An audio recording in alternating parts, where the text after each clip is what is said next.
Yazarım sana. Yazma. O zaman bekliyor insan.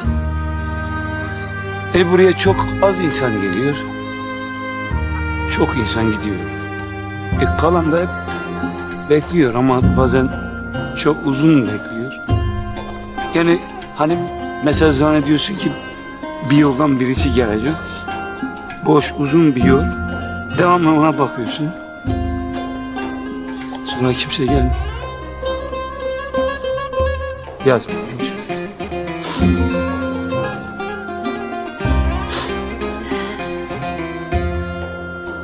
Ben seni hiç unutmayacağım.